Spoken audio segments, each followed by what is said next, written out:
Hello cartoons, कैसे हो?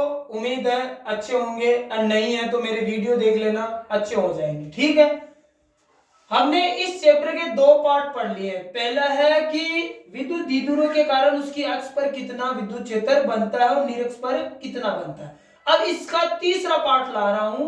तीसरे पार्ट में हमारे पास गाउस प्रमेय। कौन सी प्रमेय? गाउस प्रमेय, जिसको बोलते हैं इंग्लिश में गाउस थ्योरम।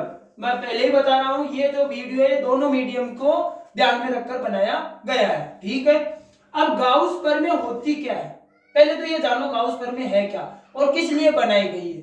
गाउस प्रमेय विद्युत क्षेत्र की तीव्रता ज्ञात करने के लिए बनाई गई थी। अब होती क्या है, तो ये ध्यान रखना कि कोई भी पृष्ठ है, ठीक है ना, उससे संबंधित जो विद्युत फ्लक्स होता है, उससे संबंधित क्या? विद्युत फ्लक्स। ठीक है, इज इक्वल टू एक फॉर्मूला और होता है, बंद समाकलन, close integration, E dot DS.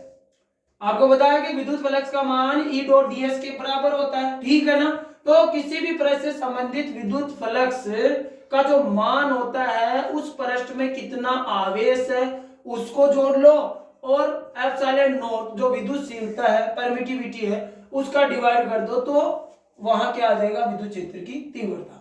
अब सरल और इजी डेफिनेशन बता देता हूं मैं तुम्हें दोबारा कि किसी भी पृष्ठ से संबंधित विद्युत फ्लक्स का मान उसमें उपस्थित कुल आवेश अपॉन एप्सिलॉन नॉट के अनुपात के बराबर होता है। यह है तुम्हारी गाउस प्रमेय। हमारे जो सिलेबस है उसमें गाउस के तीन अनुप्रयोग दिए गए, तीन एप्लीकेशन दिए गए। पहला है अनंत लंबाई, इनफाइनाइट वायर की वजह से। दूसरा है अपरिमित चादर, समरूप अपरिमित चादर के कारण, ठीक है ना, प्लेन सीट के कारण। और तीसरा चालक गोला, ठीक है ना, कंडक्टर स्पेयर। इन तीनों की वजह से कितना विद्युत क्षेत्र बनता है, उनका ज्ञात करने के लिए गाउस ने अपना एक रूल दिया था, जिसको हम गाउस प्रमेय बोलते हैं। तो वीडियो में बने रहना, ठीक है। तो मैं पहला इसका प्रमेय, पहला मैं अनुप्रयोग बता रहा हूं इसका। ठीक है, पहला अनुप्रयोग कौन सा है? वो है अनंत लंबाई के तार के कारण, अनंत लंबाई के तार के कारण विद्युत क्षेत्र की तीव्रता। फिर बता रहा हूं, विद्युत क्षेत्र की तीव्रता या विद्युत क्षेत्र एक ही बात होती है, ठीक है ना। अनंत लंबाई, इंग्लिश मीडियम वाले ध्यान देने, ठीक है ना। इलेक्ट्रिक फील्ड, ठीक है, due to an infinite wire, ठीक है, electric field due to an infinite wire. अनंत लंबाई का कोई तार है, infinite length of wire, infinite length of wire, sorry, इसकी वजह से कितना विद्युत क्षेत्र बनता है वो हम यहां पर फाइंड आउट करेंगे, ज्ञात करेंगे। तो देखो, तो सबसे पहले मैं एक बना रहा हूं तुम्हारे, ये बना दिया मैंने अनंत लंबाई का एक तार। पॉजिटिव है बेटा, ये लो, ठीक है। इसका जो मिडिल पॉइंट है वो मान लो मैंने यहां ले लिया, ओ बिंदु। इससे अक्ष डिस्टेंस पर एक पॉइंट क्या लिया? पी। इस वायर की वजह से, इस तार की वजह से पॉइंट पी पर हमें विद्युत क्षेत्र ज्ञात करना है। किसकी प्रमेय के द्वारा? गाउस प्रमेय। यहां तक ठीक है, आगे बढ़ो। अब करना क्या है, इस वायर पर दो आप स्मॉल एलिमेंट यानी अल्पांश ले लो। कितने ले लो? दो। मान लो मैंने यहां एक अल्पांश ले लिया, इस पूरे वायर की जो लेंथ है वो एल ले सकते हो, ये अल्पांश ले लिया मैंने डीएल, छोटा सा अल्पांश ले लो। इस डीएल में मान लो जो आवेश था, जो चार्ज था, वो कितना है? डीक्यू है। अब इस डीक्यू चार्ज की वजह से यहां कितना विद्युत क्षेत्र बनेगा, तो मैंने इसको यहां से मिला दिया। मान लो यहां से विद्युत क्षेत्र कितना बना? E1 बन गया। इसी प्रकार यहां पर भी एक छोटा सा स्मॉल एलिमेंट ले लेते हैं, अल्पांश डीएल, और इस अल्पांश के अंदर मान लो स्मॉल क्या है? Charge D Q. अब धनावेश है, ये भी धनावेश, ये भी धनावेश, और यहां जो हमें काल्पनिक बिंदु आवेश लगा वो भी धनावेश। धनावेश के कारण क्या हो रहा है? प्रतिकर्षित। तो यहां से ये भी इसको क्या करेगा? प्रतिकर्षित करेगा। मान लो इसकी वजह से कितना विद्युत क्षेत्र बना? DE2। यहां तक कोई दिक्कत? मान लो ये एंगल मैंने कितना ले लिया? थीटा, और ये भी एंगल कितना ले लिया मैंने, थीटा। कितना डिस्टेंस दूर है, एक्स। चाहो तो आप यहां से इसके बिटवीन की जो डिस्टेंस है वो क्या ले लो, एल, या पूरी डिस्टेंस क्या ले लो, 2l, तो ये एल हो जाएगी और ये भी क्या हो जाएगी, एल। अब आपको पता है कि कोई भी चीज पर अगर विद्युत क्षेत्र निकालना है तो फॉर्मूला याद रखो, के क्यू अपॉन आर स्क्वायर। के कांस्टेंट है, क्यू है डी क्यू, आर दोनों आवेशों के बीच की दूरी, दोनों चार्ज के बिटवीन की डिस्टेंस।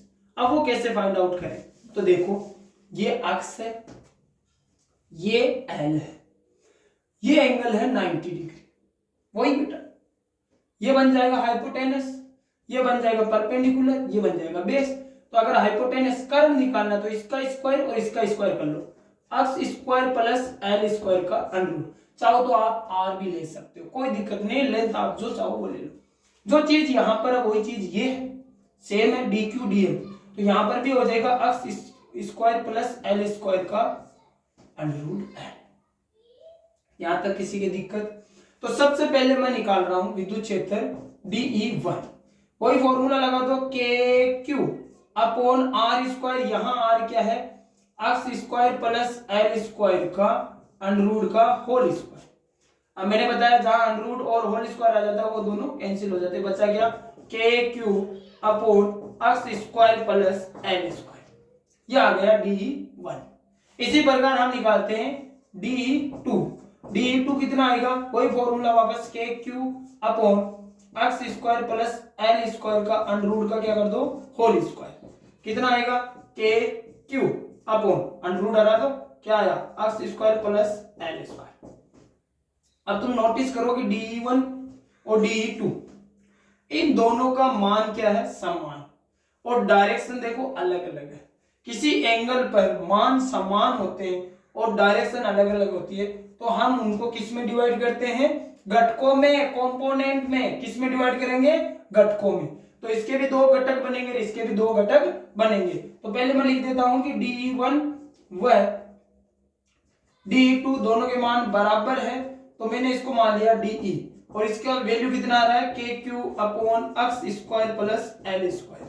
इस वैल्यू को ध्यान रखना, ठीक है, मैं यहां लिख देता हूं, ठीक है, ये याद रख लेना, के Q upon x square plus L square. यहां तक किसी की दिक्कत, ठीक है, मिटा दूं, चल। अब देखो आगे, यानी हमें पता चला कि इस अल्पांश और इस अल्पांश की वजह से, यानी स्मॉल एलिमेंट की वजह से इस पी पॉइंट पर जो बनने वाला विद्युत क्षेत्र था, जो इलेक्ट्रिक फील्ड था, दोनों क्या है, इक्वल है, बट डायरेक्शन दोनों की अलग अलग है। जब इक्वल हो, डायरेक्शन अलग अलग हो, तो उनको हमेशा घटकों में विभाजित किया जाता है। पहले D1 के बनाते हैं, तो मैंने बताया था इस D1 को बीच में रखते हुए दो परपेंडिकुलर लाइनें खींच दो इससे, ये बन गया। अगर ये एंगल थीटा है तो ये एंगल भी कितना होगा, थीटा। क्लियर हुआ? जहां थीटा है वहां कोस बनता है, तो ये बन गया DE1 कोस थीटा, और ये बन जाएगा DE1 साइन थीटा। अब देखो दोनों को वापस जोड़ते हो तो DE1 ही आता है। इसी प्रकार यहां पर भी दो अगर मैं इसके बनाऊं घटक, तो ये परपेंडिकुलर लाइन बना दो, इसको रख दो बीच में। अगर तुम्हें नहीं आ रहा सीधा याद रख लो, ये एंगल थीटा तो ये भी थीटा, शीर्षाभिमुख कोण बराबर होते हैं, ठीक है ना। तो यहां जहां थीटा बनता वहां कोस बन गया, तो ये आ गया DE2 कोस थीटा, और ये आ जाएगा DE2 साइन थीटा। अब इस डायग्राम को ऑब्जर्व कर लो तुम, ऑब्जर्व करके तुम्हें क्या पता चला कि DE1 साइन थीटा और DE2 साइन थीटा, इनका मैग्नीट्यूड परिमाण समान है और डायरेक्शन क्या है, अलग अलग, दिशाएं अलग अलग है। तो ये एक दूसरे को क्या कर देंगे, कैंसिल। बचा क्या, DE1 cos theta, DE1 cos theta, DE2 cos theta, परिमाण में समान और दिशाओं में भी समान, तो ये जुड़ जाएंगे। तो मैं ई नेट निकाल रहा हूं, ई नेट कितना आएगा, ठीक है। अब ई नेट कितना आएगा, DE1 cos theta plus DE2 cos theta बराबर क्या आ जाएगा, DE1 cos थीटा प्लस ये भी आ जाएगा DE cos थीटा। कितना हो गए, 2DE cos थीटा। ये आ गया तुम्हारे ई नेट। अब तुम ध्यान से देखो बेटा, यहां जो विद्युत क्षेत्र बना वो बना है स्मॉल, छोटा बना है, यानी इन दो अल्पांशों की ही वजह से बना है। हमें चाहिए इनफाइनाइट वायर पर। अगर छोटी चीज का हमें पता चल जाता है और बड़ी चीज का हमें निकालना है तो हमेशा ध्यान रखना उसका क्या किया जाता है, समाकलन किया जाता है, इंटीग्रेशन किया जाता है, ये ध्यान रखना। अब इंटीग्रेशन के लिए गाउस प्रमेय बनाई गई थी। इंटीग्रेशन क्या होता है, फाई इज इक्वल टू 1 समाकलन E dot D S is equal to कितना आ जाएगा तुम्हारे summation Q upon epsilon naught. अब इस प्रमेय का हम यहां अप्लाई करते हैं। तो गाउस ने क्या किया था, गाउस ने एक रूल बताया था, ठीक है ना। उसने क्या बताया, ये मिटा दूं, ठीक है, तो ये पॉज करके देख लेना एक बार। गाउस ने क्या बताया था कि अगर किसी भी चीज पर तुम्हें विद्युत क्षेत्र इलेक्ट्रिक फील्ड निकालना है तो उसके चारों तरफ एक गाउसियन इमेजिनरी पृष्ठ बना दो और उसकी वजह से आप निकाल दोगे। तो ये जो वायर है ये इनफाइनाइट है और ये पॉजिटिव है, धनात्मक। ये अब इसके चारों तरफ बनता है यानी 3D, और जो 3D में जो सबसे अच्छी जो शेप बनती है, जो डायग्राम बनता है, वो बनता है तुम्हारा कौन सा, बेलन, सिलेंडर। कोई दिक्कत, ये हमने एक गाउसीय पृष्ठ बना दिया इस वायर की तरफ। अब मैंने बताया था कि यहां पर एक पॉइंट लिया हुआ था O, ये कितनी डिस्टेंस है, ये अक्ष है, कितनी है, अक्ष डिस्टेंस। यहां पर एक पॉइंट क्या लिया हुआ था, P। कोई दिक्कत। अब गाउस ने क्या बताया था कि अगर, सॉरी बेटा,